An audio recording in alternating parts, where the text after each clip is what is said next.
Nous sommes au château de Brie-Contrebert, qui est un château de plaine qui a été installé en plein centre-ville. Et cette ville existait déjà avant la construction du château. Il y a beaucoup de singularités au château de Brie. La première singularité, c'est qu'une très grande confiance de la part de la municipalité, qui nous a toujours laissé faire ce qu'on avait envie de faire, même si c'était fou.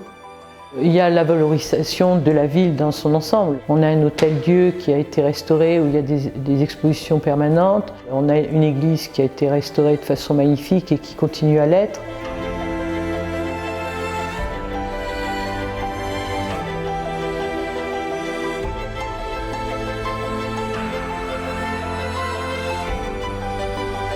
Je suis partie de l'association depuis sa création en 1982. On a fouillé la totalité du château.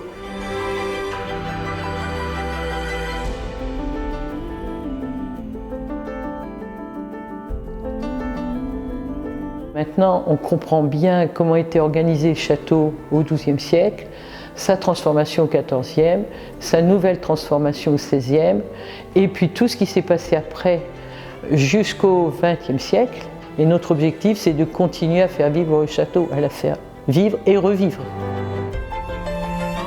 Le château était enterré sous environ 2 mètres de terre.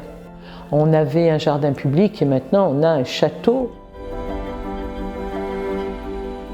On est fasciné par l'engagement des personnes qui sont là.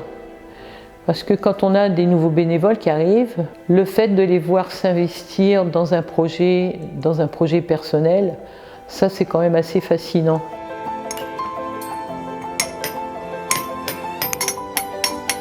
Moi j'ai commencé à tailler la pierre ici à Brie-Contrebert. Ça m'a beaucoup plu parce que déjà il y avait une très bonne ambiance. J'ai beaucoup apprécié de faire quelque chose de mes mains. C'est très gratifiant de réussir à transformer une matière en quelque chose de beau ou d'utile.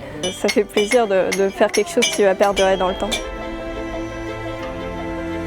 Au château, on a quand même beaucoup de projets pédagogiques, si bien qu'on a quand même beaucoup d'enfants qui passent là et qui traînent leurs parents au château pour leur montrer un petit peu ce que les parents ne connaissent pas.